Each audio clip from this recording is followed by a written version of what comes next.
Welcome back. देखिए हम लोग प्रोबेबिलिटी को आगे कंटिन्यू कर रहे हैं। आज हम लोग बात करेंगे formula of total probability, base rule या बोलिए बेस थ्योरम और उसके एप्लीकेशन पे। ठीक है, तो अगेन ये काफ़ी इंपॉर्टेंट है प्रोबेबिलिटी में। ये इससे क्वेश्चन एग्जाम में श्योर रहता है, तो आप इसको बहुत अच्छे से देखोगे तो बहुत जल्दी कर पाओगे और बहुत आपको ईजी लगेगा, राइट। जैसे मैंने इससे पहले आपको बता दिया था ना कि अगर हम लोग बात करें तो दो तरह का इवेंट होता है। ठीक है, एक होता है क्या, एक हमारे पास में होता है इंडिपेंडेंट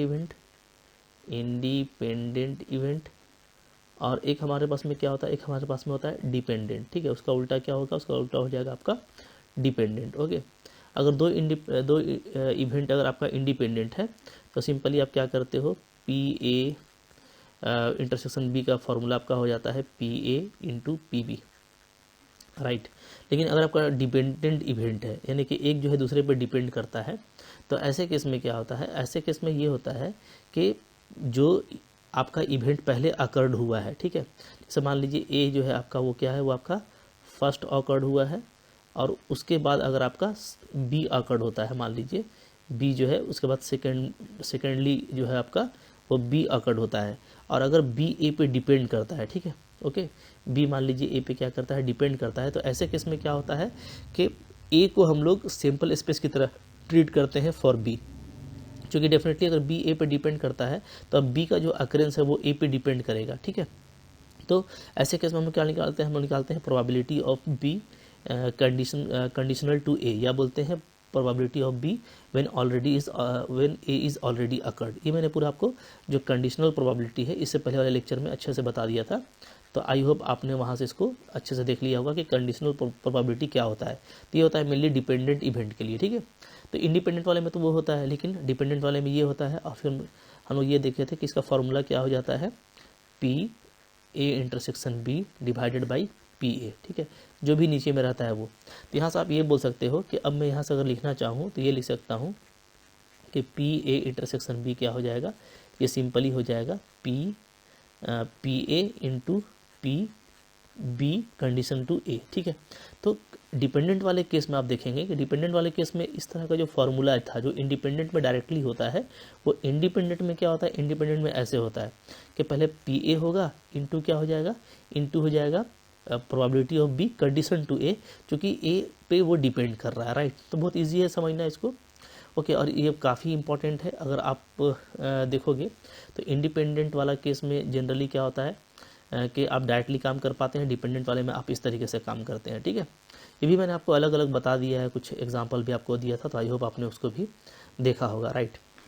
अब देखते हैं यहाँ पे कि यहाँ पे टोटल प्रोबेबिलिटी का या बेस थ्योरम का यूज़ जो है वो क्या होगा, वो डिपेंडेंट के लिए होगा। किसके लिए, अगर डिपेंडेंट वाला केस है यानी कि आप कंडीशनल प्रोबेबिलिटी का अगर आप यूज़ करते हैं, ठीक है, तो उसमें दो इंपॉर्टेंट थ्योरम हो जाता है, दो इंपॉर्टेंट रिजल्ट हो जाता है। एक होता है टोटल प्रोबेबिलिटी और दूसरा होता है आपका बेस रूल।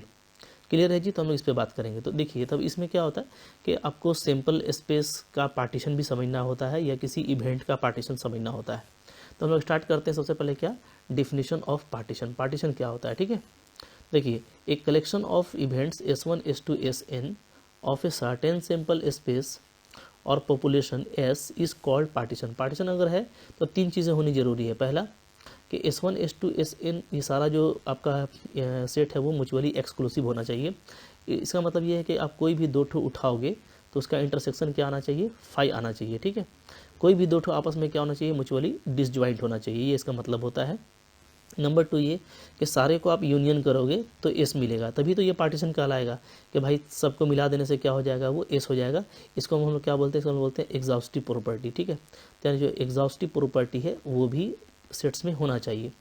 अच्छा, नंबर 3 क्या है कि probability of each partition greater than 0 होना चाहिए definitely for all I. Okay, जितना भी यहाँ पे पार्टीशन एग्जिस्ट करेगा सबके लिए, क्योंकि प्रोबेबिलिटी आपका कभी भी नेगेटिव नहीं हो सकता, तो पॉजिटिव तो होना ही पड़ेगा और 1 से भी छोटा होता है, राइट। अच्छा, उसी को देखिए जो है अगर आप E1 E2 में डिफाइन करोगे तो यहाँ पे E1 E2 में डिफाइन किया है सेम चीज़ को, ठीक है, आप देख सकते हो। ओके, तो कोई नहीं, एक ही चीज़ है। शॉर्ट में कहेंगे कि ये पार्टीशन होगा सैम्पल स्पेस का कब, जब ये पेयर वाइज डिसजॉइंट होगा यानी ये प्रॉपर्टी मैच करेगा। ठीक है, दूसरा एग्जॉस्टिव होगा यानी ये प्रॉपर्टी मैच करेगा दूसरा वाला, और तीसरा क्या होगा, जो है हैव नॉन जीरो प्रोबेबिलिटी। तो ये हो गया पार्टीशन के बारे में। ठीक है, अब जल्दी से हम लोग देख लेते हैं कि टोटल प्रोबेबिलिटी का क्या फार्मूला होता है, so there be formula for total probability. Okay, देखिए फार्मूला फॉर टोटल प्रोबेबिलिटी क्या है। सपोज कीजिए आपके पास में कुछ जो है पार्टीशन के रूप में आपके पास में सेट्स है S1 S2 Sn, राइट। और आप जो है किसी मान लीजिए इवेंट ए की बात कर रहे हैं और ए जो है सपोज करते हैं इन पे डिपेंड करता है, ठीक है। ए क्या करता है, ए इन पार्टीशंस पे डिपेंड करता है। अगर ऐसा है तो उस केस में जो टोटल प्रोबेबिलिटी का फार्मूला है वो सिंपली क्या होगा, तो वो होगा ये P A is equal to, ठीक है, sum of product of P S I into P A S I. Okay, very simple, बहुत इजी है। जैसे ये आप देखोगे कि कंडीशनल प्रोबेबिलिटी का जो डेफिनेशन था वहीं से ये चला आ रहा है, ठीक है। ओके, अब ये बिल्कुल ही एक आसान सा लॉजिकल है, बट ये फार्मूला है सिर्फ, लेकिन बहुत लॉजिकली आपको समझ में आएगा कि भाई देखो अगर ए सब पे डिपेंड करता है, मान लीजिए मेरे पास में सिर्फ 3 है, S1 S2 और S3, और इन तीनों पे ए जो ए क्या करता है आपका डिपेंड करता है, मतलब ए का जो अकरेंस है वो डिपेंड करता है कि S1 में क्या आया था, S2 में क्या आया था, S3 में क्या आया था, ठीक है।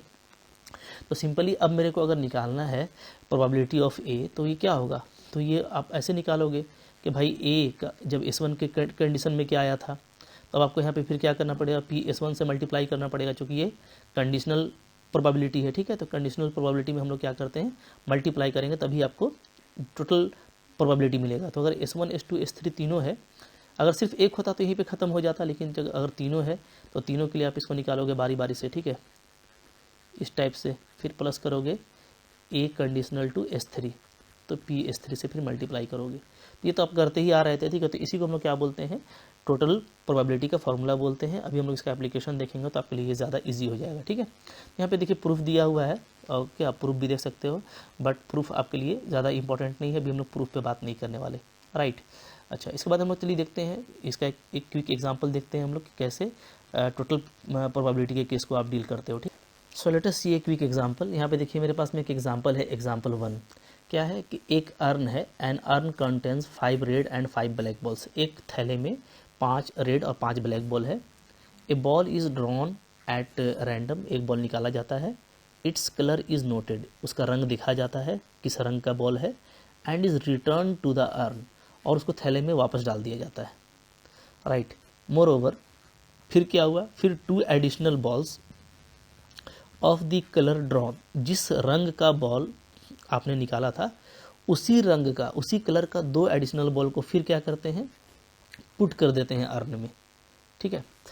मतलब बात समझिए, जैसे मान लीजिए मैं यहाँ पे समझाता हूँ आपको। अगर फर्स्ट ड्रॉ में सपोज कीजिए कि आपका रेड बॉल आया था, रेड बॉल, ठीक है। तो रेड बॉल को देखा गया और क्या किया गया, इसको इसी में डाल दिया गया, ठीक है, पुट कर दिया गया, ओके। फिर यही नहीं, फिर क्या किया गया, 2 और रेड बॉल लाया गया, ठीक है, और इसको भी उठा करके इसी में पुट कर दिया गया, ठीक है। ये रेड बॉल की बात हुई। और अगर मान लीजिए first draw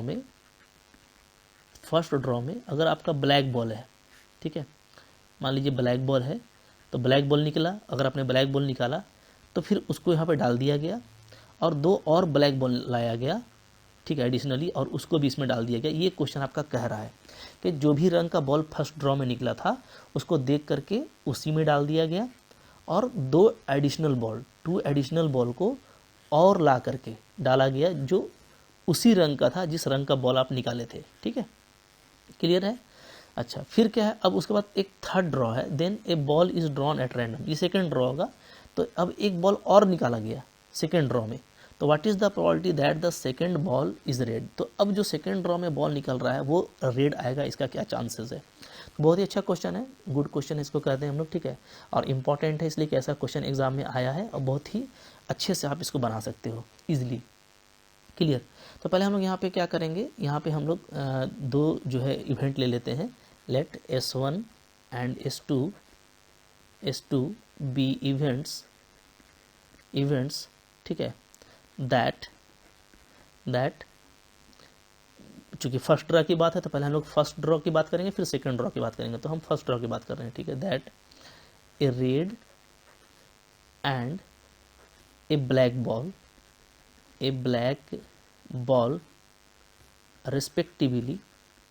respectively is drawn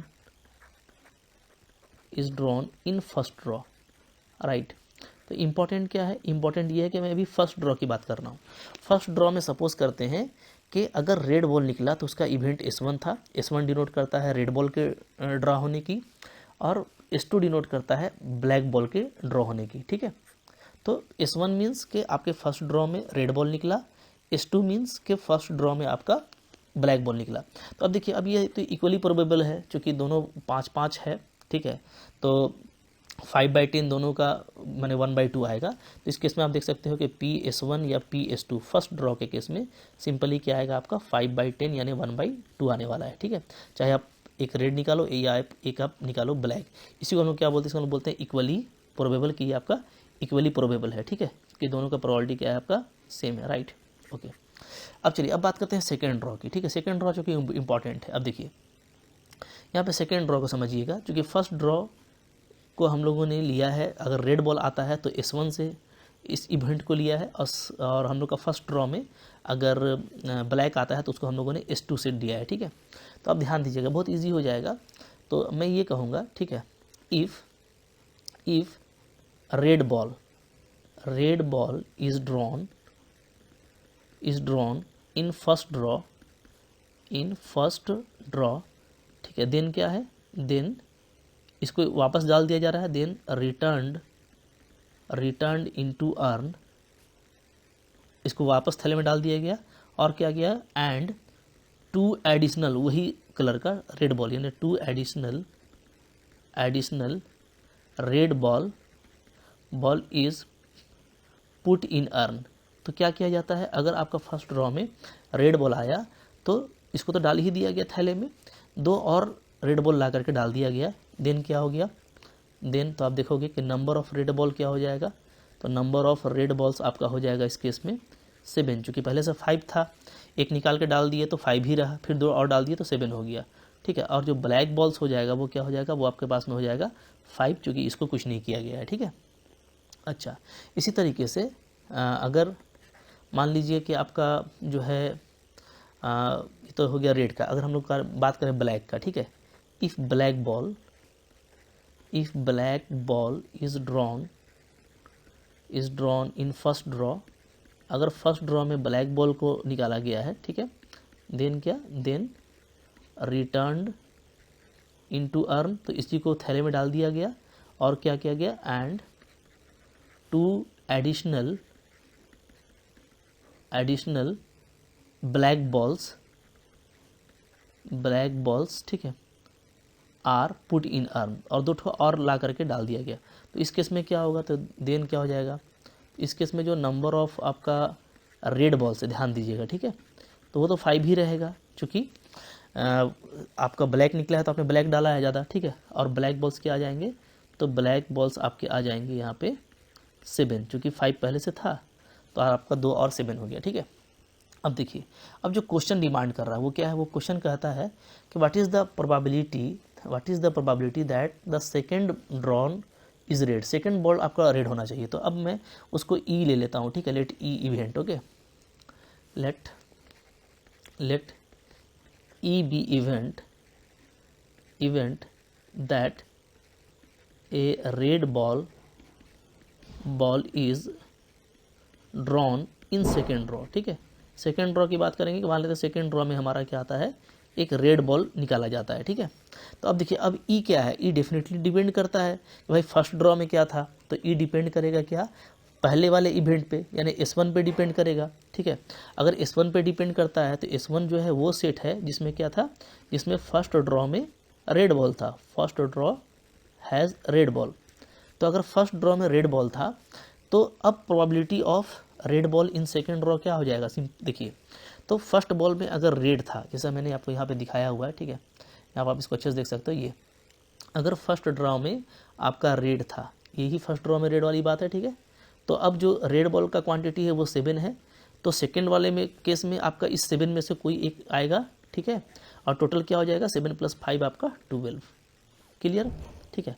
अच्छा, और देखिए, एंड यहीं पे मैं निकाल देता हूँ probability of E condition to S2, अगर पहले मान लीजिए कि S2 पे भी डिपेंड करेगा, S2 यहाँ पे क्या है, S2 है कि फर्स्ट ड्रॉ में क्या था, ब्लैक बॉल था, फर्स्ट ड्रॉ हैज़ ब्लैक, तो अगर फर्स्ट ड्रॉ में ब्लैक बॉल निकाला जाता है तो उस केस में क्या है, उस केस में आप देखोगे कि ब्लैक बॉल अगर निकाला गया है तो आपका ब्लैक बॉल सिर्फ 7 हो जाएगा, ठीक है।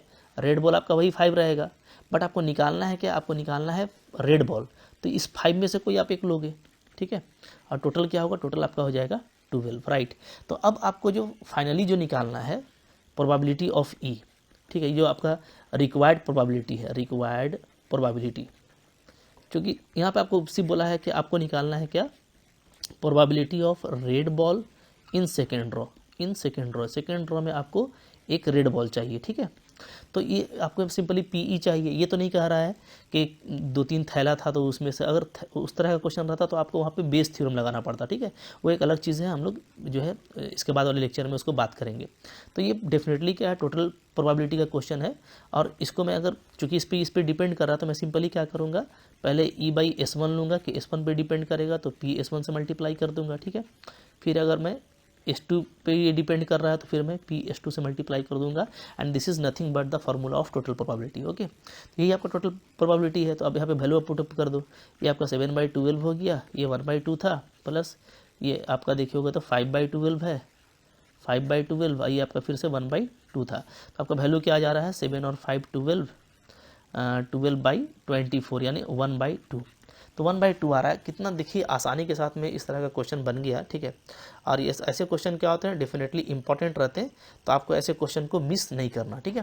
तो आई होप समझ में आ गया आपको कि टोटल प्रोबेबिलिटी क्या है, कैसे उसको यूज़ करते हैं, ठीक है। तो कुछ और भी क्वेश्चन होगा तो उसको आप बना करके देखोगे, बिल्कुल इसी तरीके से फ़नी बनेगा, काफ़ी मज़ेदार होता है। तो आई होप आपको ये अच्छा लगा तो लाइक कीजिएगा, चैनल पर सब्सक्राइब कीजिए। और अगर पूरा कोर्स पढ़ना चाहते हो, conditional probability, dependent, independent, mutually exclusive, अच्छी अंडरस्टैंडिंग चाहिए, बेस थ्योरम पढ़ना है, डिस्ट्रीब्यूशन को देखना है, बायनोमियल, पॉइजन, तो आप सब कुछ देख पाओगे। कोर्स के लिए आपको मेरा एप्लीकेशन का लिंक डिस्क्रिप्शन में मिल जाएगा, आप एप्लीकेशन को डाउनलोड कर लीजिए और वहाँ से आप एप्लीकेशन पर जाकर के जो भी आपका कोर्स है, KVS का PGT है या TGT है, या झारखंड में आप PGT एग्जाम दे रहे हो, या आप CSIR, नेट, गेट, जैम के एग्जाम लिख रहे हो, तो सबके लिए कोर्स अवेलेबल है, आप वहाँ से कोर्स को बाई कर सकते हो, ठीक है। मिलते हैं नेक्स्ट, तब तक पढ़ते रहिए, थैंक यू वेरी मच।